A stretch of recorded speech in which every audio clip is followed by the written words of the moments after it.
Grande Luiz, né? Seja bem-vindo ao nosso bate-papo, né? Estamos aqui para trocar uma ideia muito legal, né? Claro. É isso aí. E você pode estar se apresentando ao seu público. Você pode estar olhando aí para sua câmera e fica à vontade. Obrigado, Anderson. Boa noite, Thiago. Boa noite ao público que está nos acompanhando. Meu nome é Luiz Antônio Silva Bernardo, né? Como psicólogo, preciso me apresentar dizendo o nome inteiro, né? E mencionar também o meu CRP, é o 19004142. Isso é obrigatório para o psicólogo em qualquer trabalho. O CRP, seu cadastro, no caso, né? Isso é o meu número no Conselho Regional de Psicologia, aqui em Sergipe, né? Que é o Conselho 19, né? Então, isso é muito importante até para diferenciar, né? Há pessoas que podem se apresentar como terapeutas ou algo nesse sentido, mas se você busca um psicólogo, um psicoterapeuta, verifique isso. Isso é importante, isso faz parte da regulamentação da nossa profissão. Lembrando que, além de psicólogo, né, o senhor também atua como terapeuta familiar. Sim, é uma das vertentes do meu trabalho, né? Existe, como eu acabei de dizer, né, tenho terapeutas, né, que não são psicólogos, inclusive na área familiar, de casal e outros mais. Mas eu também tenho a minha formação na área de família. Então, sou um psicólogo, né, especificamente, e também com atuação na área de família, casal principalmente. Luiz, no caso, o terapeuta familiar é como se você trouxe algo a mais para a sua profissão, tipo um complemento. Sim, não é uma formação... Não é que seja obrigatório para ser psicólogo, né? Isso, não. Inclusive, nós estudamos na graduação, né, sobre desenvolvimento familiar, sobre várias áreas que estão relacionadas a você ter condições de fazer atendimentos familiares ou de casal. Sim, isso está na formação do psicólogo, mas é uma das especializações que o psicólogo pode fazer. E tem as formações de terapeutas, em geral, que seriam aí especificamente para o atendimento do casal, da família, né? O diferencial do psicólogo é que ele é um profissional de saúde mental que pode também identificar outros aspectos que a pessoa pode precisar ou busca, que vão além do relacionamento familiar, do relacionamento conjugal e de outras áreas.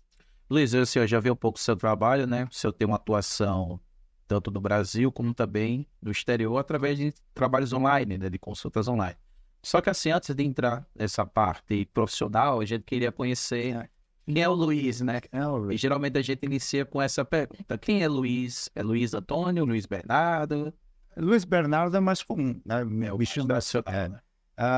Acho que percebi isso a partir da formação de psicologia mesmo, né? Foi em Curitiba. Embora eu tenha nascido na cidade de Campinas, no interior do estado de São Paulo. Como se diz lá no interior, né? No sotaque do... No sotaque é diferenciado. Tem um R específico, ora um R porta, né? Então, mas a minha formação se deu em Curitiba. Eu estudei na Faculdade Evangélica do Paraná, antiga Faculdade Evangélica do Paraná. Penso que a Faculdade Mackenzie hoje. Vem de um curso antigo na cidade de Curitiba, de medicina, ligado ao Hospital Evangélico de Curitiba, que é um hospital muito grande. Então, minha formação foi ali. Antes, eu já era professor de educação infantil, já tinha experiência em todas as áreas, todos os níveis, e quase todas as disciplinas como professor. Minha primeira formação, tive a experiência, tive a oportunidade de dar aula no estado de São Paulo, no estado do Paraná, fui professor na prefeitura de Pinhais, ali naquela época, eu ainda estudava psicologia. No caso, o senhor dava aula à criança.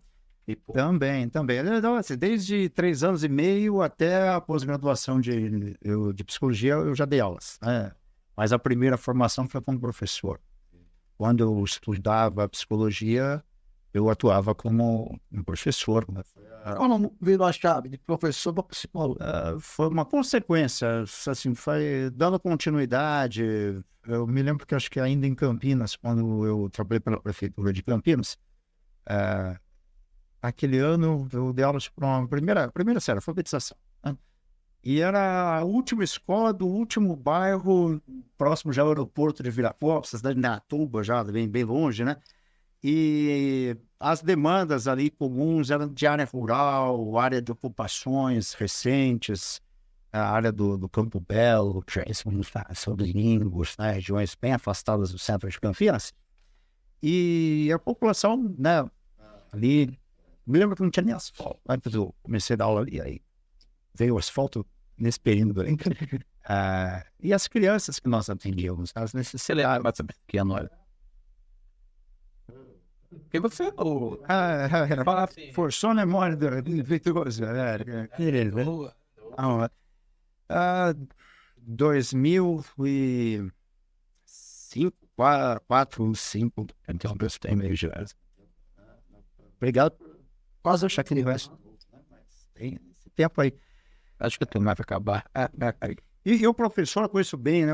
Aquela lida, né? Dinâmica toda, ele tem desafios, a escola tem. Se arremetem muito ao funcionamento familiar. E nas disciplinas mesmo de formação, eu fiz uma formação de magistério que foi em 4 anos em tempo integral. Então, foi bem intensa. Nós estudávamos já Vygotsky, Lavon, Palom, né? E Piaget, e Emília Ferreira, Constance Camille, uns teóricos assim da educação, desde 1994. Ou seja, tínhamos uma formação intensa sobre o desenvolvimento, né, infantil. E essa preocupação, essa linha da educação com a psicologia, foi natural cada vez mais eu me preocupar e me deparando com questões ali da educação das crianças que me levavam sempre a buscar soluções que iam além da sala de aula. Então, nessa época também, como professor, eu coordenava a biblioteca com o pessoal maior, né, do antigo ginásio, né, ensino fundamental 2. E nesse contato, tínhamos que pensar ações com a comunidade em geral. E então, as famílias, né, sempre estiveram ali, para mim, sendo algo preocupante, né? Até hoje os professores deparam com situações que eles reconhecem que tem um contexto familiar que precisaria de uma intervenção. E assim foi até, então, saltando na minha experiência em Curitiba, ali, já no ano que eu me formei, eu era concursado lá na prefeitura de Pinhais, acho que foi uma das vezes que eu pedi exoneração, né, assim, definitivamente, porque já estava me formando, tinha estudado no meu próprio trabalho de conclusão do curso, né, uma maneira de criar um trabalho que pudesse envolver a escola, a comunidade, a família, a prática do skate, desenvolvimento do comportamento moral e habilidades sociais com crianças, com adolescentes. Era esse o título, inclusive, acho que desenvolvimento moral, habilidades sociais cristãs com crianças, com adolescentes, prática de skate. No caso, na época que Era em Curitiba. na época que você atuava como professor, E era concursado lá em Pinhais. E deste trabalho de conclusão virou um projeto para mestrado na Federal do Paraná, que foi uma experiência legal, né? Fazer a prova, passar, ir para as entrevistas, mas eu não terminei selecionado ali na última fase. E também sugeri como um projeto para a própria escola, a prefeitura, né? Porque eu sei que um professor fica angustiado, se deparando com coisas que ele não tem que fazer nada, né? Intervir, e além daquilo. Então, eu entendia que um trabalho de treinamento de habilidades sociais com crianças, pais e professores seria muito proveitoso, seria necessário naquele momento. Mas, enfim, não deu certo, aí eu pedi exoneração e comecei a atuar como psicólogo. No dia que eu peguei minha carteira no CRP do Paraná, naquela foi a primeira vez que eu peguei meu documento de psicólogo, naquele dia em diante, me ofereceram um trabalho. Eu pedi exoneração sem saber o que eu ia exatamente fazer. Eu pedi exoneração porque eu E a pior era lá você, no carro, né? e assim, era, como se diz, era um emprego estável, porque você tinha assim uma certa... eu era concursado, obviamente até o colega de sala, uma outra professora era psicóloga, né? Eu me lembro de ela falar muito assim para mim, não fazer isso. Fazer isso. Luiz, agora assim, só por questão de curiosidade, o senhor veio de escola pública, particular, mestiça? Sempre estudei escola pública. Escola pública. Estudei lá no DIC 3, né? Quem conhecia Campinas, eu estudei lá no Reverendo Eliseu Narciso, né? Até desde o 3º até o 8º ano, depois escola pública. Porque assim, as pessoas têm uma ideia, podemos dizer que é errada, que acha que a pessoa só pode chegar em algum lugar por meio da escola particular. Se alguém tiver essa ideia, né, talvez eu represente, né, eu sou uma amostra de uma grande população que não, né, que trilhou sua trajetória na escola pública e termina fazendo a faculdade na particular. Porque, obviamente, não há um preparo específico aí na escola pública no mesmo nível que da escola particular para entrar nas universidades públicas. Eu prestei vestibulares, tentei. Apenas temos a Unicamp. Eu não tenho psicologia, mas eu também pensei em dar continuidade à minha carreira como professor, prestando inicialmente o vestibular para letras. Mais de uma vez. E não tive sucesso. E foi numa faculdade particular em Curitiba que encontrei a oportunidade de, então, dar continuidade àquela necessidade que eu via na prática do professor e realmente deixar de lecionar, né? Então...